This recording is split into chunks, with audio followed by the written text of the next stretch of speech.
హోషేయ గ్రంథం దానియేలు ప్రక్కన 14వ అధ్యాయం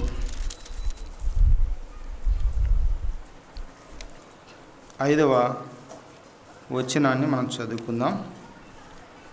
చెట్టునకు మంచు ఉన్నట్లు నేను అతనికి ఉందును.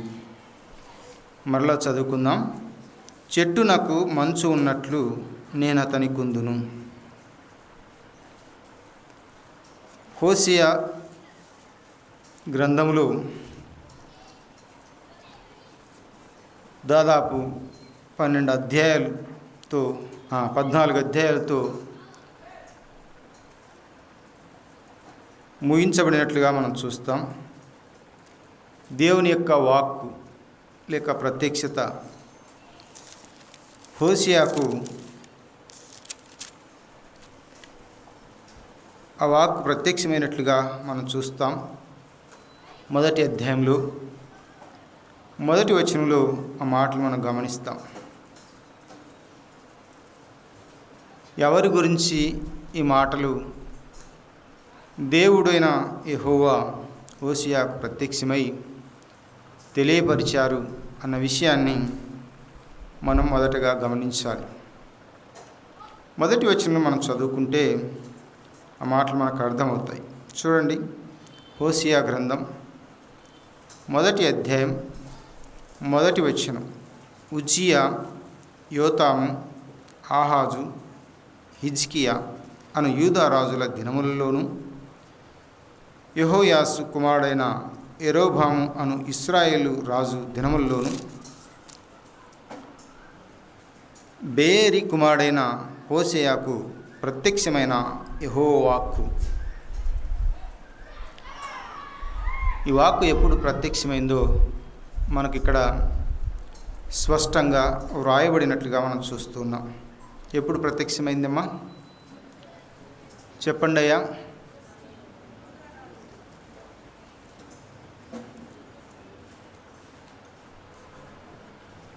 యరొబాము దినాల్లో. అంతకుముందు ఎవరుండేవారు? ఇజ్రాయెల్ రాజుల్లో యరొబాముకు ముందు చెప్పండి మా యెహోయాస్ అంట. సరే, ఇక్కడ మనం చదువుకున్నటువంటి మాటల్లో మనకు అర్థమైంది ఏంటంటే యూదులు ఇశ్రాయేలీలు వేరైపోయినట్లుగా లేక 2 రాజ్యాలుగా విభాగింపబడినట్లుగా మనం చూస్తాం. సొలొమోను తర్వాత వచ్చిన రాజు ఎవరు?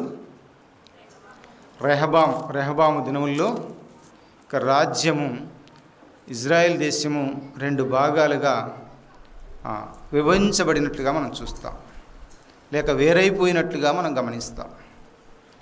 సరే, మంచిది.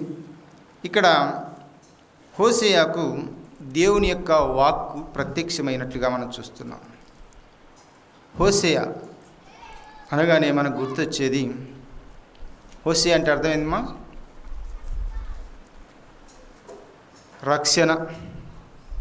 యెహోవాయే రక్షిస్తాడు. హోషేయ ఓ ప్రత్యేకమైనటువంటి వ్యక్తిగా మనకు కనబడతాడు.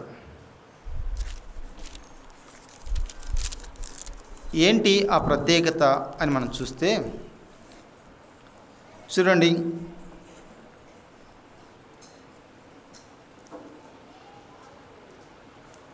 రెండవ వచనం మనం చదువుకుందాం. మొదటి అధ్యాయం 2వ వచనం. మొదట యెహోవా హోషేయ ద్వారా ఈ మాట సెలవిచ్చెను. జనులు యెహోవాను విసర్జించి బహుగా వ్యభిచరించి ఉన్నారు గనుక నీవు పోయి వ్యభిచారం చేయు స్త్రీని పెళ్ళాడి వ్యభిచారం వల్ల పుట్టిన పిల్లలను తీసుకొను అని ఆయన హోషేయకు ఆజ్ఞ ఇచ్చెను. ఇలాంటి వాక్కు బైబిల్లో ఎక్కడా ప్రత్యక్షం కాలేదు ఎవరికి. హోషేయ ఓ ప్రత్యేకమైనటువంటి వ్యక్తిగా మనకు కనబడతాడు. ఎవరైనా వ్యభిచారం చేస్తున్నటువంటి సహోదరిని లేక ఆ స్త్రీని పెళ్ళాడమని మనమే చెప్పం, అలాంటిది దేవదేవుడే చెప్తున్నాడు అని మనం ఇక్కడ గమనిస్తున్నాం. సాధారణంగా ధర్మశాస్త్రంలో మోసే తెలియపరిచిన రీతిని మనం చూస్తే, వ్యభిచారం చేయుచున్న వారిని ఏం చేయాలి? రాళ్లతో కొట్టి చంపబడాలి. కానీ దేవదేవుడు ఏం చెప్తున్నాడు? వ్యభిచారం చేయుచున్నటువంటి స్త్రీని పెళ్ళాడమని చెప్తున్నాడు. ఎవరు ఆ సోదరి అని చూస్తే 3వ వచనం, కాబట్టి అతడు పోయి దిబ్లయీము కుమార్తె అయిన గోమెరును పెళ్లి చేసుకొనెను. గోమెరు ఎవరిని వివాహం చేసుకున్నాడో మనకు ఇక్కడ వ్రాయబడినట్లుగా మనం చూస్తున్నాం. గోమెరు అంటే అర్థం పరిపూర్ణత, పరిపూర్ణము. సరే, ఇవన్నీ అర్థాలు ఎందుకు అని అంటే మనం అర్థం చేసుకోవడానికి. హోసేయ అంటే రక్షణ, యెహోవాయే రక్షిస్తాడు. అలాగైతే ఈ 14 అధ్యాయాలు దేవుడైన యెహోవా హోసేయ ద్వారా ఎందుకు వ్రాశాడు అన్న ప్రశ్న మనలో వేసుకుందాం. ప్రశ్న వేసుకుంటే మనకు అర్థమవుతుంది. ఇజ్రాయేలు దేశం దేవుని విడిచి ఎక్కడికి పోయింది? విగ్రహారాధనకు వెళ్ళిపోయింది. దేవుని విడిచి విగ్రహారాధనకు వెళ్ళిపోయింది. అంటే సృష్టికర్తను విడిచి సృష్టాన్ని పూజిస్తుంది. అర్థమవుతుందమ్మా? సృష్టికర్తను విడిచి సృష్టాన్ని పూజిస్తూ ఉన్నాం. ఒక విధంగా ఈ అధ్యాయాలన్నీ ఎందుకు దేవుడైన యెహోవా హోసేయ ద్వారా రాయించాడు అని మనం చూస్తే క్లుప్తంగా మనం అర్థం చేసుకోవచ్చు. అంటే సూక్ష్మంగానే అర్థం చేసుకోవచ్చు. ఇశ్రాయేలీలు ఆధ్యాత్మికమైనటువంటి వ్యభిచార జీవితంలోనికి వెళ్ళిపోయారు. ఆధ్యాత్మికమైనటువంటి వ్యభిచారంలోనికి వెళ్ళిపోయినటువంటి ఇశ్రాయేలీలను తిరిగి ఆధ్యాత్మికతలోనికి తీసుకొని వచ్చే ఉద్దేశంలోనే ఈ యొక్క 14 అధ్యాయాలు హోసేయ ద్వారా వ్రాయించినట్లుగా మనం గమనించవచ్చు. అయితే ఈ మధ్యలో హోసేయ ప్రవక్త, మరి హోసేయకు ఇలాంటి శిక్ష ఏంటి అన్నట్లుగా మనం గమనించవచ్చు. హోసేయ యొక్క జీవితాన్ని తీసుకొని ఇశ్రాయేలు యొక్క జీవితాల్లో ఒక విధంగా హోసేయ గోమెరు ఎడల జరిగించినటువంటి లేక చూపించినటువంటి ఆ ప్రేమ ఉన్నదే, అది మహోన్నతమైనది. అర్థమవుతుందా? ఎలాగూ మహోన్నతమైనది? ఒక వ్యభిచారం చేస్తున్నటువంటి స్త్రీ ఎడల వివాహం చేసుకోవాలంటే ఎవరికైనా కొంచెం శంకిస్తారు, ఎంతో బాధపడతారు. దేవదేవుడే అలాంటి వేశ్యను వివాహం చేసుకోమని సెలవిస్తున్నట్లుగా మనం చూస్తున్నాం. ఒక మాట చెప్పి నేను ఆగిపోయాను. ఇశ్రాయేలీలు పాపం చేస్తే ఏం చేయాలి? రాళ్లతో కొట్టి ధర్మశాస్త్రం ప్రకారం చంపాలి. మరి ఈమెను ఎందుకు చంపలేదు?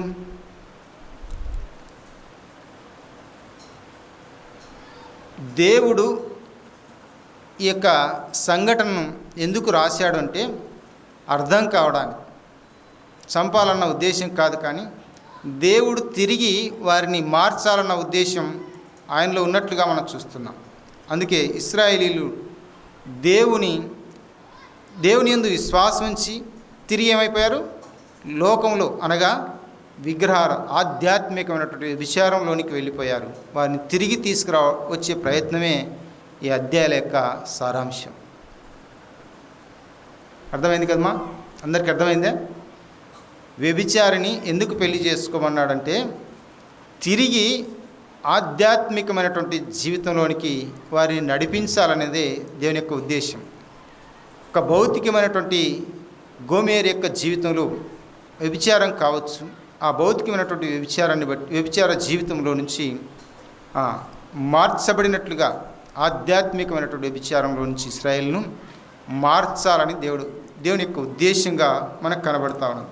అలా అయితే మనం చదువుకున్నటువంటి భాగాల్లో లేక చదివిన భాగములు హోషేయ యొక్క వివాహ వ్యవస్థ మనకు కనపడుతుంది. వివాహంలో ఉన్నటువంటి స్థితిగతులు మనం చూస్తే, వివాహమైన తర్వాత వారికి 3 పిల్లలు కలిగారు. మొదట కుమారుడు, తర్వాత కుమార్తె, ఆ తర్వాత మరలా కుమారుడు పుట్టాడు. చూడండి, ఆ వచనాలు మనం చూద్దాం. 4వ వచనం చూడండి. యెహోవా అతనితో ఇలాగూ సెలవిచ్చెను, అతనికి యెజ్రెయేల్ అని పేరు పెట్టుము అన్నాడు. అంటే గోమెరు గర్భవతి అయింది, కుమారుని కన్నది. కుమారునికి పేరు పెట్టడంలో దేవుడు హోషేయకు సూచిస్తున్నటువంటి పేరు ఏంటంటే యెజ్రెయేల్ అని పేరు పెట్టాడు. ఇది అతని కుటుంబానికి సంబంధించిన సమస్యే కావచ్చు, కానీ అది ఇశ్రాయేలు జాతికి అనువదించినట్లుగా మనం చూస్తాం. ఇక్కడ యెజ్రెయేల్ అంటే అక్కడే రాశాడు. చూడండి, అదే 4వ వచనంలో మనకు కనబడుతుంది, నేను వారిని శిక్షింతును అన్నాడు. యెజ్రెయేలు అంటే అర్థం ఏంటంటే, ఏంటి అర్థమ్మా? శిక్ష అంటే ముఖ్యంగా ఇక్కడ మనం స్పష్టంగా ఆలోచన చేయవలసిన విషయం ఏంటంటే, ఇజ్రాయేలీలకు దేవుడు శిక్ష విధించబోతున్నాడు. కారణం ఏంటంటే, దేవుని కలిగి ఉన్నటువంటి ప్రజలు తిరిగి ఎక్కడికి వెళ్ళారు? ఆధ్యాత్మికమైనటువంటి వ్యభిచారంలోనికి వారు జారుకున్నట్లుగా మనం గమనిస్తాం. రెండవది మనం చూస్తే, కుమార్తె పుట్టినట్లుగా వారికి మనం చూస్తాం. ఏం పేరు పెట్టాడు? మరలా గర్భవతి ఆమె కుమార్తెను కనగా 6వ వచనం లోరుహామా అని పేరు పెట్టాడు. ఏం పేరు? లోరుహామా.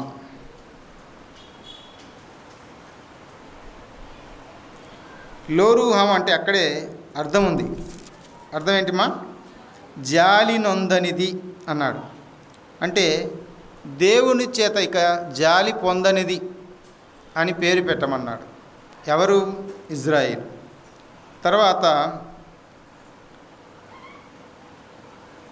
8వ వచనం, తల్లి గర్భవతి కుమారుని కనినప్పుడు మళ్ళా దేవుడు హోషేయ ప్రవక్తకు పేరు పెట్టమన్నాడు. ఏం పేరు? ఆ పేరు 9వ వచనం. ఏం పేరుందమ్మా? లో అమ్మి. అర్థం ఏముంది? నా జనము కాదని. ఇశ్రాయేలీలు నా జనం అని దేవుడు పేరు పెట్టాడు. పేరు పెట్టిన దేవుడు ఇప్పుడేమంటున్నాడు? నా జనము కాదు అంటున్నాడు. అయితే కాదు అన్నంత మాత్రాన ఆయన జనము కాకుండా పోతారా? ఇందులో 3 వచనాలు మనకు కనబడతాయి. వాటిని తర్వాత మనం వివరించుకుందాం. ఇక్కడ ముఖ్యంగా దేవదేవుడు నిర్గమాకాండంలో ఇశ్రాయేలును విడిపించుకొని తీసుకొని వచ్చేటప్పుడు ఆ క్రమంలో వారికి తెలియపరిచినటువంటి మాట ఒకటి మనం గమనించాలి. ఏంటి ఆ మాట? 20వ అధ్యాయంలో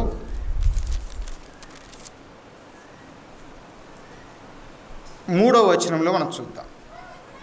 3, 4 వచనాలు, అలాగే 5 వచనాలు కూడా మనం చదువుకుంటే అక్కడ క్లియర్గా దేవదేవుడు మోషేకు ఇచ్చినటువంటి ఆజ్ఞలో తెలియపరుస్తున్న విధానం ఏంటంటే, నేను తప్ప, నిర్గమాకాండం 20వ అధ్యాయం 3వ వచనాన్ని చదువుకుందాం. నేను తప్ప వేరొక దేవుడు నీకు ఉండకూడదు. ఏమన్నాడు? నేను తప్ప వేరొక దేవుడు నీకు ఉండకూడదు. నేను తప్ప వేరొక భర్త నీకు ఉండకూడదు అని మనం అనువదించుకుందాం. తర్వాత పైన ఆకాశమందే కానీ, క్రింద భూమి ఎందే కానీ, భూమి క్రింద నీళ్ళ ఎందే కానీ ఇండు దేని రూపమునైనను విగ్రహమైనను నీవు చేసి కొనకూడదు, వాటికి సాగిలపడకూడదు, వాటిని పూజింపకూడదు అన్నాడు. ఏమన్నాడు? ఇది దేవుడు ఇజ్రాయేలీలకు తెలియపరిచిన విధానం. అంటే నేను తప్ప మీకు వేరొక దేవుడు ఉండకూడదు. పైనున్న ఆకాశం ఎందే కానీ, భూమి మీద కానీ, భూమి క్రింద నీళ్ళ ఏందే కానీ ఎలాంటి విగ్రహాలైనా చేసుకోకూడదు, వాటికి సాగిలపడకూడదు అన్నాడు. ఇజ్రాయెల్ ఏం చేస్తున్నారు? దేవుణ్ణి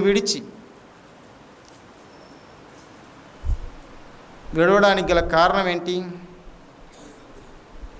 చెప్పండి అమ్మా, చెప్పండి అయ్యా. దేవుని విడిచిపెట్టడానికి గల కారణాలు దేవుని మరిచిపోవటం అంతే. దేవుడు చేసిన మేలులు, దేవుడు చేసిన కార్యాలు, ఆశ్చర్య అద్భుత కార్యాలు వారు మరిచిపోటే కారణమైనట్టుగా మనం చూస్తాం. నిజమే, వారి జీవితాల్లో ఆనాడు ఐగుప్తులో నుంచి తీసుకుని వస్తూ రాత్రి మేఘస్తంభం కింద, అగ్నిస్తంభం కిందను, పగటి మేఘస్తంభం కిందను వారిని తీసుకొని వచ్చిన విధానాన్ని వారు జ్ఞాపకం చేసుకోలేదు.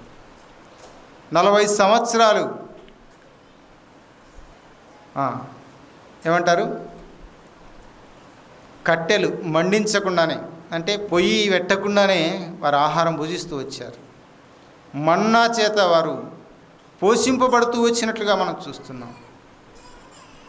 వారి చెప్పులు అరిగిపోలేదట, వారి బట్టలు చెమట వాసనైన కొట్టలేదంట. 40 సంవత్సరాలు. ఇది ఆశ్చర్యం కదా, అద్భుతం కదా, ఆయన చేసిన మేలు కాదా? వారిని నడిపిస్తూ వారిని పోషించిన దేవుడు, వారిని కాపాడుతున్నటువంటి దేవుడుగా మనం చూస్తాం. బానిసత్వంలో బ్రతుకు,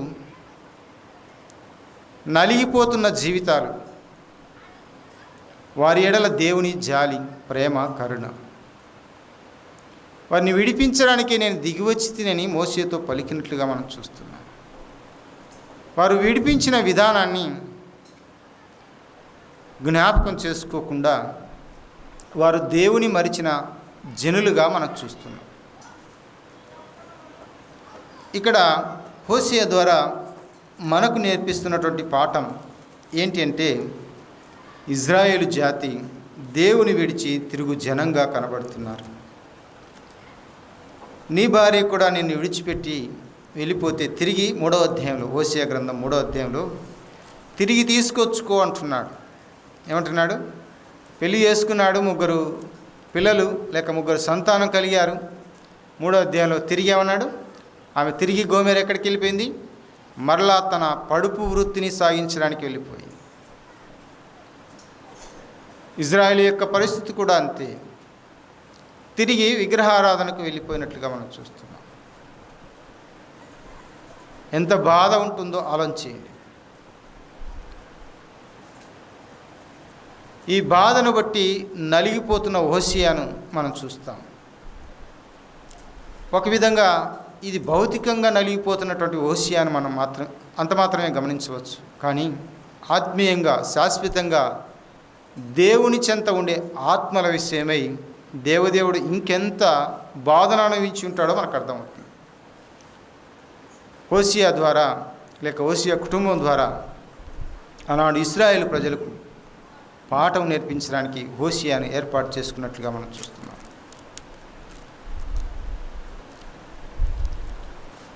సరే, ఇక్కడ మనం చదువుకున్నటువంటి భాగం ఏం మాట చదువుకున్నాం మనమ్మ? హోషేయ గ్రంథంలో 14వ అధ్యాయం 5వ వచనంలో,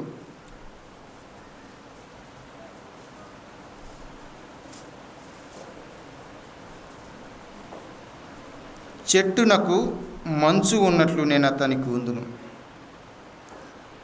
చెట్టునకు మంచు ఉన్నట్లు. చెట్టుకు మంచు ఉంటే ఎంత ప్రయోజనమో వ్యవసాయకునికి తెలుసు.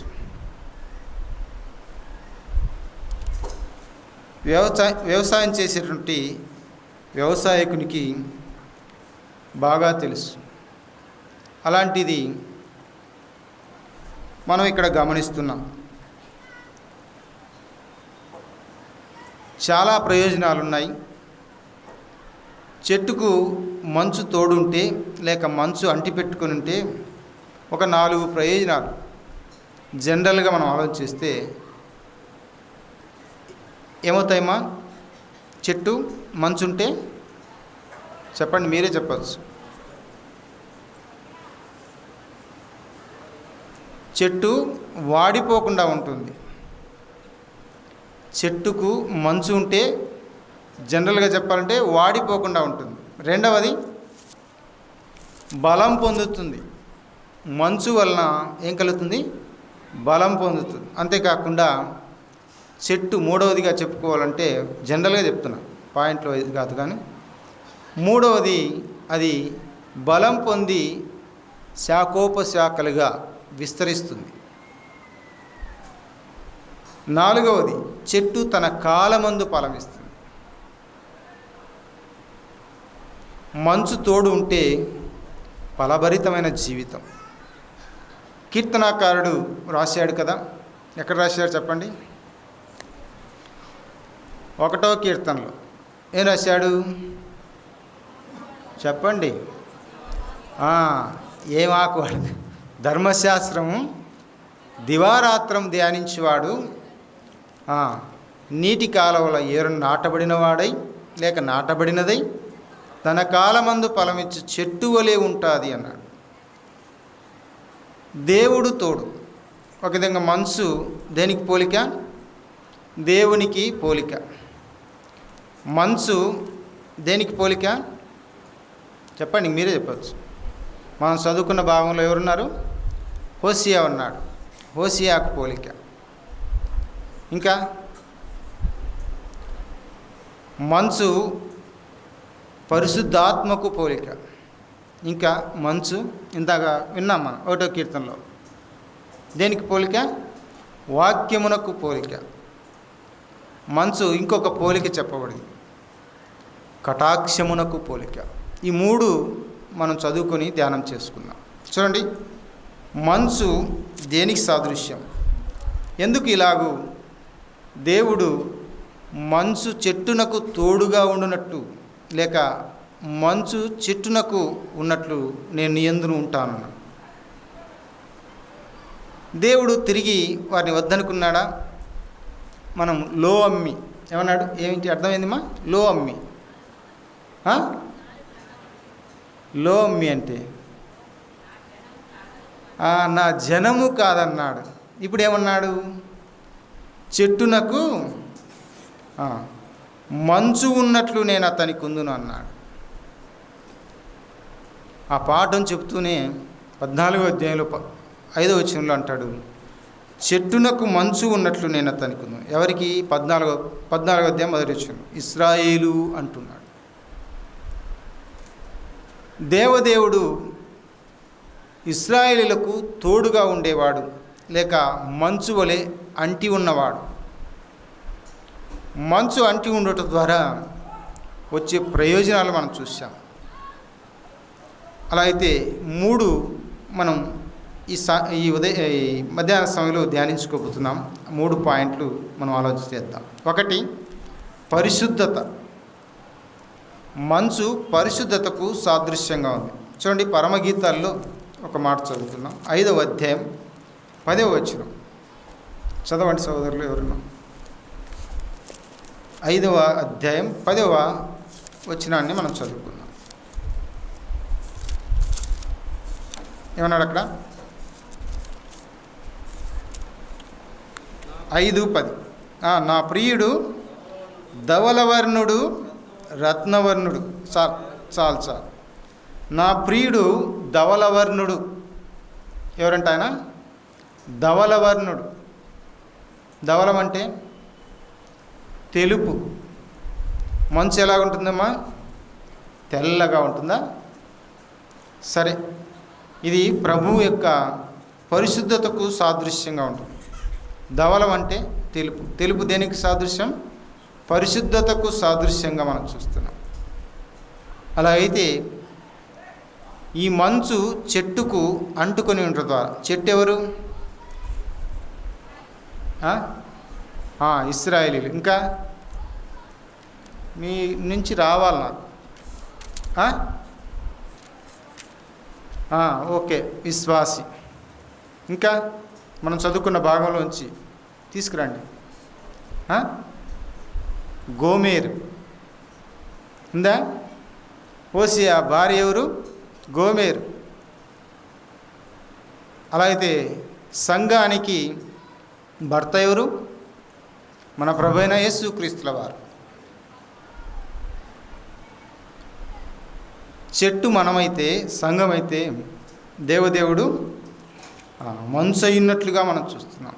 అలాగైతే ఆ పరిశుద్ధత మనం కలిగి ఉండాలని దేవుడు కోరుకుంటున్నాడు. ఇశ్రాయేలీలు తమ పరిశుద్ధతను కోల్పోయారు. దేవదేవుడు అందుకే ఈ మాట చెప్తున్నాడు 14వ అధ్యాయం 5వ వచనంలో. ఏమంటున్నాడు? చెట్టునకు మంచు ఉన్నట్లుగా నేను మీకుందును, నేను అతనికి ఉందును అన్నాడు. ఎవరికి? ఇశ్రాయేలు. అలా అయితే చెట్టునకు మంచు ఉన్నట్లుగా గోమేరుతో చెప్తున్నాడు హోషేయ. నేను అలాగుంటానని 3వ అధ్యాయంలో చెప్తాడు. తిరిగి తీసుకొని రావడానికి ప్రయత్నం చేస్తాడు. అలాగే సంఘమునకు కూడా భర్త అయినవాడు మంచు ఉన్నట్లుగా ఉన్నాడు. మనం చదువుకున్నాం కీర్తనలో. దేవుని యొక్క ధర్మశాస్త్రాన్ని ధ్యానించేవాడు ఎలా ఉంటాడంట? నీటి కాలువల ఏరున నాటబడిన చెట్టు. అది ఆకు వాడదు, చింతించదు వర్షం లేదని, ఏమాత్రం బాధనందదు, తన కాలమందు హాయిగా ఫలాలందిస్తుంది. అర్థమవుతుందా? ఇశ్రాయేలీలకు దేవుడు అంత అంటుకొని ఉన్నా కూడా వారు ఫలించకపోవడాన్ని మనం చూస్తాం. దేవుడు ఏం చేస్తున్నాడు? తన బాధను వ్యక్తం చేస్తూ తిరిగి వారిని తీసుకొని రావాలి, వారు నా దగ్గరకు చేర్చుకోవాలి అన్నట్లుగా ఇప్పటికీ ఏదో న్యూస్ పేపర్లో మనం వార్త చదువుతాం. ఏదో ఒక వార్త, ఇదే ఒక వ్యభిచారం చేసి తన భర్తను విడిచి వెళ్ళిపోయింది వ్యభిచారం కోసం అన్నట్లుగా మన వార్త వింటాం. అది పేపర్ మట్టుకే, అది మర్చిపోతాం. కానీ ఇది ఇప్పటికీ జరుగుతూనే ఉన్నట్లుగా మనం చూస్తాం. ఇశ్రాయేలీలు దేవుని ఎడల నమ్మకం ఉంచక వారు దూరంగానే ఉంటున్నట్లుగా మనం చూస్తాం. అయితే దేవుడు ఏం చేస్తున్నాడు? వారిని ప్రేమిస్తూనే ఉన్నాడు. వారు ఎప్పుడైనా తిరిగి వచ్చి నన్ను తెలుసుకుంటారు అన్న ఆశ ఆయనలో. అవును, వారికి ఆ గొప్ప అవకాశం ఇచ్చాడు, మంచిది. ఇక్కడ చెట్టుకు మంచు ఉన్నట్లుగా మనం ఆలోచన చేస్తున్నప్పుడు మంచు దేనికి సాదృశ్యంగా ఉన్నాయో మనం ఆలోచన చేస్తున్నాం. పరిశుద్ధతకు సాదృశ్యంగా. అవును, ఇశ్రాయేలు ప్రజలు కావచ్చు, హోషేయ భార్య కావచ్చు, అలాగే సంఘం కావచ్చు, పరిశుద్ధత కలిగి ఉండాలి అని కోరుకుంటున్నాడు. పేతురు రాసిన పత్రికలో, మొదటి పత్రికలో 1వ అధ్యాయం 14-16 వచనాలు మనకు కలిసి ఉన్నాయి, చదువుకోవచ్చు. ఏముంది అక్కడ? నేను పరిశుద్ధుడనైన ప్రకారం మీరును సమస్త ప్రవర్తన అనుకుందాం, లేక మీరును పరిశుద్ధులై ఉండాలని కోరుకుంటున్నాను. దేవుడు తన ప్రజల ఎడల ఎంత గొప్ప ప్రేమ కలిగి ఉన్నాడో మనకు అర్థమవుతుంది. ఎంత చెడిపోయిన స్థితిలో ఉన్నా కూడా ఆయన వారిని ప్రేమిస్తున్నాడు. ఈ ప్రేమ ఎలాంటిదని మనం చెప్పుకుంటాం? ఇది మహాప్రేమ, ఇది మహోన్నతమైన ప్రేమ అని మనం చెప్పుకోవచ్చు. ఇలాంటి ప్రేమ ఎవరైనా ఎక్కడైనా చూపారు. ఎక్కడా చూపని ప్రేమ మన ప్రభువైన యేసుక్రీస్తుల వారు మన ఇలా చూపారు. రోమీయులకు రాసిన పత్రిక 5వ అధ్యాయంలో మనం గమనిస్తాం. మనం ఎలాగున్నాం? బలహీనులం, దేవుని చేత రక్షింపబడిన వారమై ఉన్నట్లుగానే ఉన్నాము. కానీ మనం బలహీనులమై ఉంటుండగా ఆయన ఏం చేశాడు? ప్రేమించాడు. ఇశ్రాయేలు ఏం చేస్తున్నాడు? చెట్టునకు మంచు ఉన్నట్లుగా నేను అతనికి ఉందని అంటున్నాడు. మనం బలహీనులమే, ఆయన మనకు అంటుకొని ఉంటే మనం బలవంతులం. మనం బలహీనులమై ఉంటుండగా ఆయన మనల్ని ఏం చేశాడు? ప్రేమించాడు. ఇంకొక మాట ఉంది. ఏ మాట? మనము పాపులమై ఉంటుండగా ఏం చేశాడు ఆయన? మనం ప్రేమించాడు. మన పాపపు బానిసత్వంలో ఉంటుండగా, ఎవరిది పాపం అంటే? అపవాది. ఒకప్పుడు అపవాదికి మనం దాసులం. తిరిగి అపవాది దాసత్వానికి వెళ్ళడానికి ఇశ్రాయేలీలు ఇష్టపడ్డారు. అక్కడేమున్నాయి? కీరకాయలు ఉన్నాయి, దోసకాయలు ఉన్నాయి. అక్కడ రకరకాల మేము తిన్నాం, ఇక్కడ మాకేమీ లేదే. ఈ సారం లేనటువంటి మన్నా మాకు మాత్రమే దొరుకుతుందని వారు హేళన చేసి మాట్లాడారు. దేవుని సన్నిధానం కలిగినటువంటి మనం, దేవునిలో మన ఆత్మీయ యాత్ర కొనసాగిస్తున్నటువంటి మనం అలాంటి సనుగులతో ఉండకూడదు అన్నాడు. అపోస్తలుడైన పౌలు కొరింథీయులకు రాసిన పత్రికలో ఏమన్నాడు? వారు సనిగి సంహారకుని చేత సంహరింపబడ్డారు. ఇవన్నీ మనకు పాఠాలు కాదా?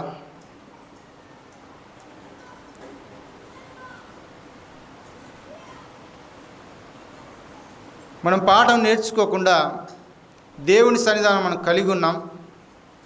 దేవునికి ఇవ్వవలసినటువంటి ఆ సమయాన్ని ఇవ్వకుండా మనం దొంగిలిస్తున్నాం. అలాగ దొంగిలించడం ద్వారా నీకు వచ్చినటువంటి ప్రయోజనం ఏమిటి? ఒకవేళ భౌతిక సంబంధంగా 60, 70 లేక 80 సంవత్సరాలు, మోసే అన్నట్లుగా 90 కీర్తనలో మనిషి యొక్క ఆయువు ఎంత? 70 సంవత్సరాలు లేక అధిక బలం ఉంటే 80 సంవత్సరాలు, అది కూడా ఆయాస అన్నాడు. ఆయాసంతో బ్రతకాల్సింది.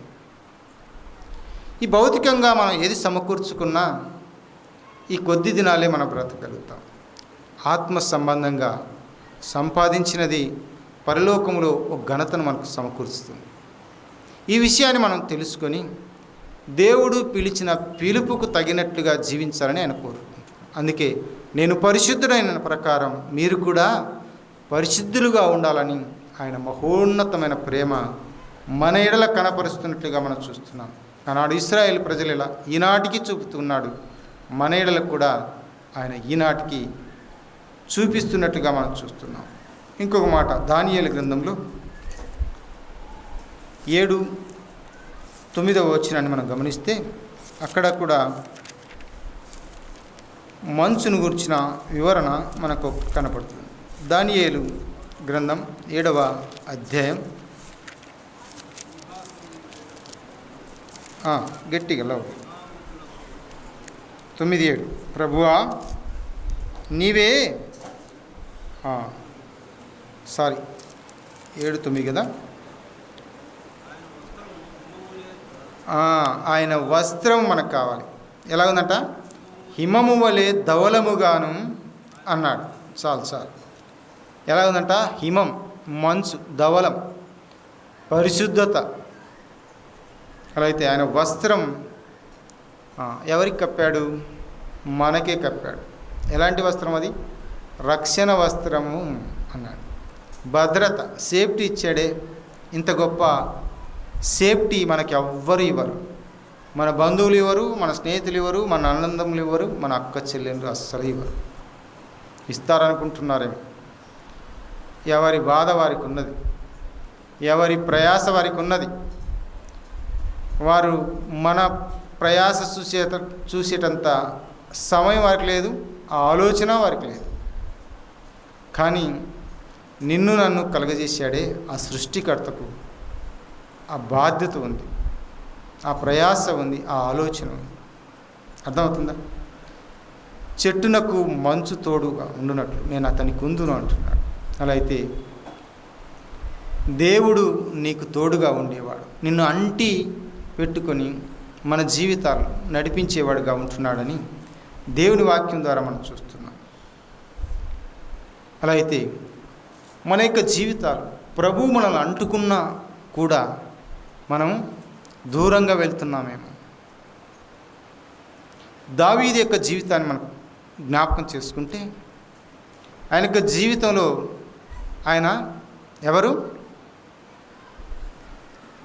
మా దావీదు? ఎన్నిక లేనివాడు. మీరు రాజు అంటున్నారు, నేను ఎన్నిక లేనివాడు అంటున్నాను. తన తండ్రి దృష్టిలో ఎన్నిక లేనివాడు. రాజునుగా నియమించాలని ఇశ్రాయేలీలకు సమూయేలు యెషయా దగ్గరికి వెళ్తే ఏం చెప్తున్నాడు? ఇదిగో నా 7 కుమారులను చూపిస్తున్నాడు. వీరిలో ఎవరైనా రాజుగా ఇజ్రాయేలీలకు ఉంటాడేమో అన్నట్లుగా వారు ఆలోచన చేశారు. వారి ఆలోచనలు వేరు, మన ఆలోచనలు వేరు కదా. మీ తలంపుల కంటే నా తలంపులు ఏమన్నాడు? ఉన్నతమైనవి, హెచ్చైనవి అన్నాడు. దావీదు ఎన్నిక లేనివాడు, ఇంకా ఎవరైనా ఉన్నారా అని దేవదేవుడు సమూయేలుతో మాట్లాడమని యెషయాతో చెప్పినప్పుడు సమూయేలు అడిగాడు యెషయాను, ఇంకా ఎవరైనా ఉన్నారా అంటే ఇంకా ఉన్నాడు, కడసారి వాడు ఉన్నాడు అన్నాడు. వాడు గొర్రెలు మేపుతున్నాడు. దాని అర్థం ఏంటి? యెషయాకు అతడు లెక్కలోనికి లేడు అన్నట్లుగా కనబడుతుంది. కానీ దేవునికి దావీదు లెక్కలేకున్నట్లుగా, లెక్కిస్తున్నట్లుగా మనం చూస్తున్నాం. అలా అయితే ఇశ్రాయేలీలకు రాజుగా దావీదును నియమించినట్లుగా మనం చూస్తాం. సరే, రాజు అయిన తర్వాత పాపములో పడిపోయిన స్థితిని మనం చూస్తాం. తిరిగి పాపం నుంచి కోలుకోవాలని నాతాను ప్రవక్త ద్వారా హెచ్చరింపబడినప్పుడు అతడు చేసినటువంటి ప్రార్థన కావచ్చు, దేవుని సంధానంలో మొర కావచ్చు. ఆ కీర్తనలు రాసినాడు. కీర్తనలో చూడండి, 51వ కీర్తనలో ఆ మాట మనం చదువుకుందాం. 7వ చరణం ఏమన్నాడు? పాపం చేసిన తర్వాత ఒక మాట చెప్తున్నాడు, నేను అపవిత్రుడనగునట్లు ఇస్సోపుతోను నా పాపమును ఏం చేయాలట? పరిహరింపుము. ఇంకొక మాట మనం గమనిద్దాం. ఏంటి ఆ మాట? దాని కింద చూడండి, హిమము కంటేను నేను తెల్లగా నుండినట్లు నీవు నన్ను కడుగుము అన్నాడు. హిమము కంటే తెల్లగా, పరిశుద్ధపరచుము అంటున్నాడు. నా జీవితాన్ని అయ్యా పరిశుద్ధపరచు అంటున్నాడు. పరిశుద్ధపరచబడాలి అంటే ఎవరు కావాలి? ప్రభువు కావాలి. మనకు అంటి ఉండాలి. అంటి ఉన్నంత వరకు మనం పరిశుద్ధంగా జీవిస్తాం. దూరంగా మనమే సర్దుకున్నప్పుడు అపవిత్రులమైపోతాం. ఇక్కడ దావీదు తన యొక్క పాప జీవితాన్ని విడిచిపెట్టడానికి ప్రయత్నం చేస్తున్నాడు. ఇశ్రాయేలీయుల దేవుని యొక్క ప్రేమ, వారు తమ పాపాన్ని విడిచి నా యుద్ధకు రావాలని కోరుకుంటున్నాడు. అందుకే వారికి మంచు చెట్టుకు ఉన్నట్లుగా నేను వారికి ఉందును అని చెబుతున్నాడు. పాపాన్ని ఒప్పుకోవటను బట్టి దావీదు యొక్క జీవితం ఉన్నత స్థితికి చేరినట్లుగా మనం చూస్తున్నాం. ఎలాంటి స్థితికి చేరింది చెప్పండి? దావీదు యొక్క సింహాసనం ఎలా ఉందంట? శాశ్వతంగా నిలిచిపోతూ ఉన్నది. ఎలాగూ? భౌతికంగానా? లేదు, ఆధ్యాత్మికంగా. మత్తయి సువార్తలో మనం చూస్తాం. ఏముంది అక్కడ? అబ్రహాము కుమారుడైన దావీదు కుమారుడగు యేసుక్రీస్తు. ఎవరి నుంచి వచ్చాడు? ప్రభునేసుక్రీస్తు వారంటే దావీదు సంతానంలో నుంచి వచ్చినట్లుగా మనం చూస్తాం. అలా అయితే ప్రపంచానికి అంతటికీ ఆశీర్వాదకరంగా ప్రభునేసుక్రీస్తు వారు ఉన్నట్టుగా మనం చూస్తాం. అలా అయితే ఆయన సింహాసనం ఎక్కడుంది? శాశ్వతంగా పరలోకంలో నిలిచి ఉన్నట్లుగా మనం చూస్తున్నాం. సరే, ఇవన్నీ చెప్పుకోవడానికి బాగానే ఉంటాయి, కానీ మన జీవితాల్లో అనుసరించడానికి అవి కొంచెం కష్టంగా అనిపిస్తుంది. ఎందుకంటే ఈ లోకంలో భౌతికంగా మన అవసరాలు తీర్చుకోవాలి, అదే సమయంలో ఆత్మీయంగా కూడా పరలోకంలో మనం జీవించడానికి, దాన్ని బట్టి కూడా మన యొక్క జీవితాన్ని మలుచుకొని జీవించాలి. ఈ రెండిటి మధ్య పౌలు అన్నాడు కదా, ఆత్మ శరీరము ఆత్మకును ఒకదానికొకటి విరోధంగా అపేక్షించుతున్నవి అన్నాడు. ఈ విరోధంగా అపేక్షించడం ద్వారా మనం పాప జీవితాన్ని కలిగి ఉండే అవకాశాలు ఉన్నాయి. అందుకే దేవదేవుడు మనం అంటి పెట్టుకునేట ద్వారా పరిశుద్ధతను కలిగి పాపం చేయకుండా ఉంటాము అన్న ఉద్దేశంతో దేవదేవుడు ఆనాడు ఇశ్రాయేలు ప్రజలేలా చెప్పినటువంటి మాటను మనం చూస్తున్నాం. ఎన్నో విధాలుగా ఈ యొక్క మాటలు మనం చెప్పుకోవచ్చు, కానీ ఈ సమయంలో దేవుడు అందించినటువంటి మాటలు మనం చూస్తున్నాం. ఇంకొక మాట, మంచు దేనికి సాదృశ్యం? ద్వితీయోపదేశకాండం 32వ అధ్యాయం 2వ వచనాన్ని మనం చదువుకుందాం. నా ఉపదేశము వానవలే కురియను, నా వాక్యము మంచు వలెను. దేవుని వాక్యం అట ఎలా ఉందంట? మంచు వలెను ఉందంట.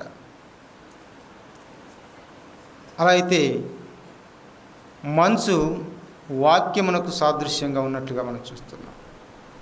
దీనికి సాదృశ్యం వాక్యమునకు సాదృశ్యంగా ఉంది. దేవుని వాక్యం వింటే, దేవుని వాక్యానుసారంగా నడుచుకుంటే, దైవ గ్రంథంలో ఆయా భక్తుల విషయాల్లో జీవితాల్లో మనం చూస్తే ఎంతోమంది ఆశీర్వదించబడ్డారు, దీవించబడ్డారు. మనం దాదాపు మన యొక్క జీవితాల్లో దేవుని వాక్యానికి లోబడి నడుచుకున్నవారు ఎవరైనా ఉంటే, వారు దేవుని యొక్క అనుభవాల్లో ముందుకు సాగి ఉంటే, వారు దేవుని ద్వారా పొందిన ఆశీర్వాదం కావచ్చు, దీవెన కావచ్చు, అవి మనం అనుభవపూర్వకంగా తెలుసుకున్న విషయాలు. మంచిదే, వారు తెలుసుకున్నారు, మంచిది. కానీ దైవ గ్రంథంలో కొంతమంది భక్తులు ఉన్నారు. దేవుడు పిలిచినటువంటి భక్తుడు, మొదటగా దేవుడు ఎవరిని పిలిచాడు అని చూస్తే అబ్రహామును పిలిచాడు. అబ్రహాము యొక్క జీవితంలో ఏం జరిగింది? దేవుని వాక్కుకు లోబడి ఏం చేశాడు? తన తండ్రి ఇంట నుండి, తన బంధువుల యొద్ద నుండి, తన దేశం నుండి ఏమయ్యాడు?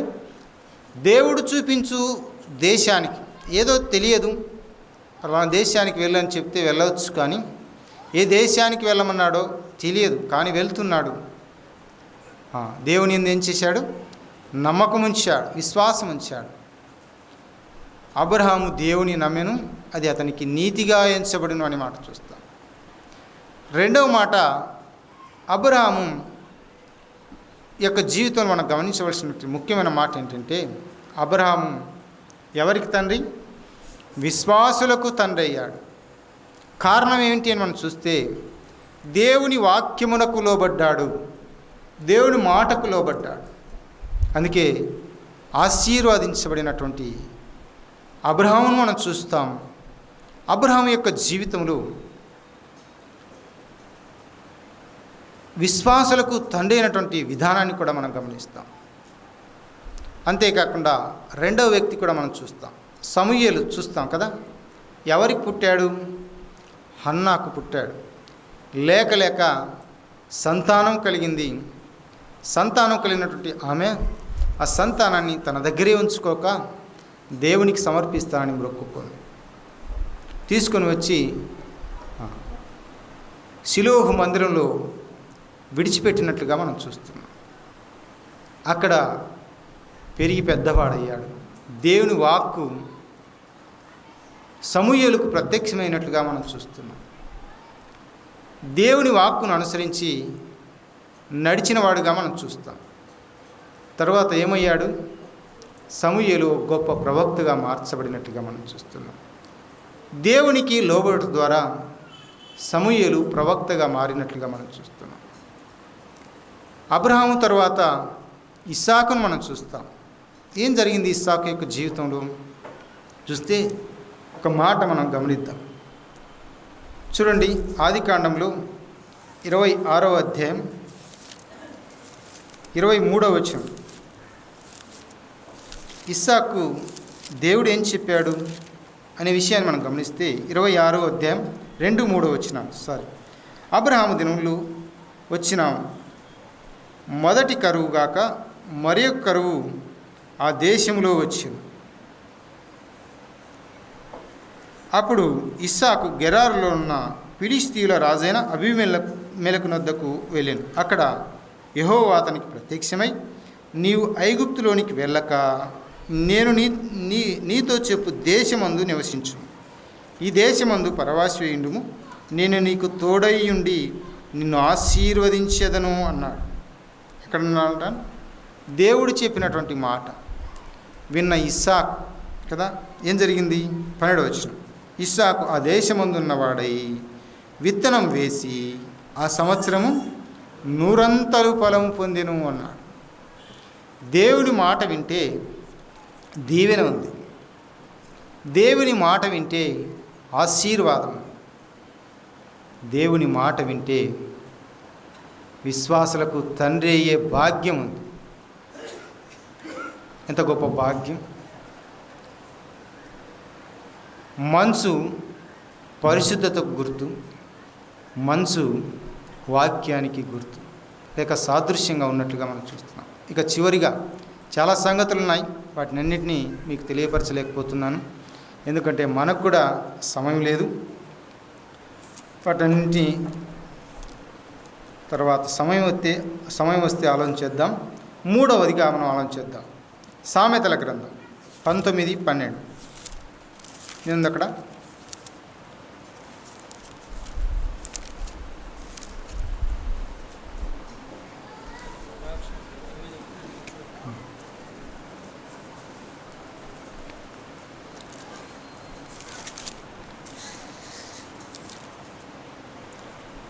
పంతొమ్మిదవ అధ్యాయం 12వ వచనం ఏముంది అక్కడ?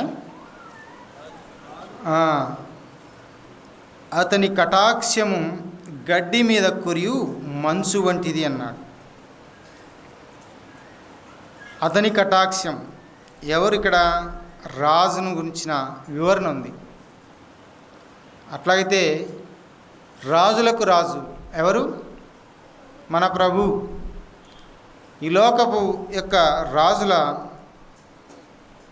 కటాక్షం ఇలాగుంటే ఎలాగుందంట? గడ్డి మీద కురియు మంచు వంటిది. గడ్డి మీద మంచు కురిస్తే ఎలా ఉంటుంది? గడ్డి చూడడానికి తాజాగా ఉంటుంది, ఆహ్లాదకరంగా ఉంటుంది. అలా అయితే ఈ లోకపు రాజు కటాక్షం ఇలాగుంటే పరలోకపు రాజు, అలాగైతే రాజులకు రాజు. భక్తుడైన పౌలు చెప్పాడు కదా, తిమోతికి రాసిన పత్రికలో ఏం చెప్పాడు? ఆయన ప్రభువులకు ప్రభు, రాజులకు రాజు అన్నాడు. అలా అయితే రాజులకు రాజు అయినటువంటి ఆయన యొక్క కటాక్షం ఇంకా ఎంత గొప్పగా ఉంటుందో ఆలోచించండి. ఆయన ఎడల మన దయ, ఆయన ఎడల మన ఎడల ఆయన ప్రేమ ఎంత ఉన్నతంగా ఉందో ఆలోచించేద్దాం. రాజులకి ఈ లోక ప్రజల మీద అంత ప్రేమ దయ ఉంటే, రాజులకు రాజు, ఆత్మలకు తండ్రి, ఆత్మలకు రాజు అయినటువంటి ఆయనకు మన మీద శాశ్వతంగా ఉండబోయే మన మీద ఆయన ప్రేమ ఎంత ఉన్నతమైనదో ఆలోచించేద్దాం. అలా అయితే కటాక్షమునకు సాదృశ్యంగా ఉన్నట్లుగా మంచు మనం చూస్తున్నాం. అలా అయితే దేవదేవుడు కటాక్షించేవాడు, అంటే దయ చూపేవాడు, ప్రేమ చూపేవాడు, జాలి చూపేవాడు. గోమెరుకు పుట్టిన కుమార్తె పేరేం పేరుమా? చెప్పండి. లోలు హామ. అర్థమైంది? దయనొందనిది, జాలి నొందనిది అన్న. ఇజ్రాయేలు ప్రజలు జాలి నొందని వారు, దయనొందని వారు. కానీ దేవదేవుడు ఏం చేస్తున్నాడు? చెట్టునకు మంచు తోడుగా ఉన్నట్లుగా నేను మీకుంటానయ్యా అంటున్నాడు. అలాగుంటేనే మీరు ఫలిస్తారు. చివరిగా ఒక మాట చదువుకున్నాం హోషేయ గ్రంథంలో.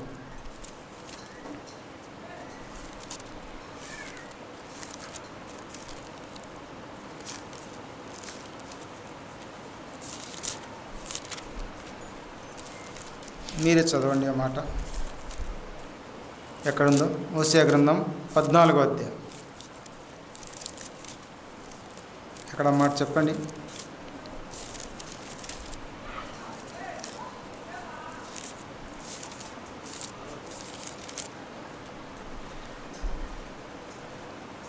9వ వచనం. కొన్ని వృక్షాల పేర్లు చెప్పాడు, రకరకాలుగా అక్కడ చెప్పాడు. తర్వాత వచ్చాడు 9వ వచనం చూడండి. 8వ వచనం. నా వలనే నీకు ఫలము కలుగును అన్నాడు. ఫలం ఎవరి వల్ల కలుగుతుందంట? దేవుని వలనే. మనం రకరకాలుగా మన ఫలాలను ఆశించి లోకంలో ఉన్నటువంటి వ్యభిచారం వైపు మనం మల్లుతున్నాం. ఆధ్యాత్మికమైనటువంటి వ్యభిచారం. గోమెర్ ఏం చేసింది తెలుసా? లోకంలో పడుపు వృత్తి చేస్తూ పడుపు వృత్తి ద్వారా వచ్చే ఆదాయాన్ని స్వీకరించి ఆనందంగా ఉండాలని కోరుకున్నట్లుగా మనం చూస్తాం. అధ్యాయాలన్నీ చదివితే అర్థమవుతుంది. తిరిగి పడుపు వృత్తికి వెళ్తుంది. 3వ అధ్యాయంలో తిరిగి నీ భార్యని ఇంటికి తెచ్చుకో అని చెప్తాడు హోషేయకు. దాని అర్థం ఏంటంటే తిరిగి దేవుని చెంతకు వారిని తీసుకురావాలని దేవుని యొక్క ఉద్దేశం ఇశ్రాయేలు. అలా అయితే మనం కూడా ఆయన ఎందుకు విశ్వాసం ఉంచాం. విశ్వాసం ఉంచిన మనం తిరిగి లోకంలో కలిసిపోట ఎంత మాత్రం మంచిది కాదు అని దేవుని యొక్క ప్రేమ మన ఎడల వెల్లడిపరుస్తున్నట్టుగా మనం చూస్తున్నాం. అలా అయితే ఇంకా లోకములు పాపములు వచ్చేటటువంటి ఆ ఆర్జనను జురుకుంటున్నామా? నష్టపోయే ప్రమాదం. సృష్టికర్త అయినటువంటి ఆ దేవుని ద్వారానే మనకు ఫలం లభిస్తుంది. అందుకే నా వల్లనే నీకు ఫలం కలుగుతుంది. లోకంలో ఉన్నటువంటి విగ్రహాల ద్వారా కాదు. లోకంలో ఉన్నటువంటి రకరకాల దేవునికి విరోధమైనటువంటి కార్యాల వలన కాదు. నా వల్లనే, సృష్టికర్త అయినటువంటి నా వల్లనే మీకు ఫలం కలుగుతుందని ఇశ్రాయేలు ప్రజలను ఆనాడు హోషేయ ద్వారా తన భౌతిక సంబంధమైనటువంటి ఆ కుటుంబాన్ని ఆధారం చేసుకొని ఆత్మీయ సంబంధమైనటువంటి కుటుంబం కొరకు, దేవదేవుని యొక్క కుటుంబం కొరకు ఈ యొక్క సంగతులన్నీ వ్రాయించినట్లుగా మనం చూస్తాం. మొట్టమొదటిగా బైబిల్ అంతటిని మనం పరిశీలన చేస్తే వివాహ వ్యవస్థ మనకు కనబడుతుంది. మొట్టమొదటిగా జరిగించిన వ్యవస్థ ఏంటంటే వివాహ వ్యవస్థ. ఎక్కడ జరిగించాడు? ఆదాములకు హవ్వలకు. మరి ఈ వివాహ వ్యవస్థ అలాగే స్థిరంగా ఉండాలని కోరుకున్నాడు దేవదేవుడు. భౌతికంగా కూడా మనం ఆలోచన చేస్తాం. వివాహం జరిగించిన తర్వాత వారు ఎలా ఉండాలి? వారు ఏక శరీరం అయి ఉండాలి అన్నాడు. వివాహం అయిన తర్వాత ఒకరిని ఒకరు విడనాడకూడదు అన్నాడు. అంతేనా? చివరిగా ఇంకొక మాట నేను చెప్పి ముగిస్తాను. పౌలు ఒక బాధ కలిగి ఉన్నాడు. కొరింథీయులకు రాసిన 2వ పత్రికలో ఆ మాట మనకు కనబడుతుంది. 11వ అధ్యాయం 2వ వచనంలో మనం చూస్తే దేవుని మీద ఆసక్తి కలిగి ఈ మాట చెప్తున్నాడు కొరింథీ సంఘానికి. దేవాసక్తితో మీ ఎడల ఆసక్తి కలిగి ఉన్నాను. ఎందుకనగా పవిత్రురాలైన కన్యకగా ఒక్కడే పురుషునికి అనగా క్రీస్తుకు సమర్పింపవలనని మిమ్మును ప్రదానము చేస్తిని అన్నాడు. ఏం చేశాడంట? ఒక్కడే పురుషుడైనటువంటి క్రీస్తుకు కన్యకగా ఉన్న మనల్ని ఏం చేశాడు? ప్రదానము చేశాడు అని ఆనాడు సంఘాన్ని ఉద్దేశించి మాట్లాడుతున్నటువంటి పౌరులు మనం చూస్తాం. ఈనాడు మనల్ని కూడా క్రీస్తుకు ఏం చేశారు? సమర్పించాడు. అలా అయితే గాని అనే మాట మనం చూస్తే ఏం చేసింది? ఆనాడు సర్పము ఆదాములు మోసపుచ్చినట్లుగా మనల్ని కూడా దేవుని నుంచి వేరుపరచడానికి ఇంకొక బోధ, ఇంకొక క్రీస్తును గూర్చిన బోధ. అంటే ఇక్కడ ఆ మాట చెప్పబడినట్లుగా మనం చూస్తాం. చూడండి, సర్పము తన కుయుక్తి చేత అవను మోసపరిచినట్లు మీ మనసులను చెరపబడి క్రీస్తు ఎడలన్న సరళత నుండి పవిత్రత నుండి ఎట్లనో తొలగిపోనేమని భయపడుచున్నాను అన్నాడు పౌలు.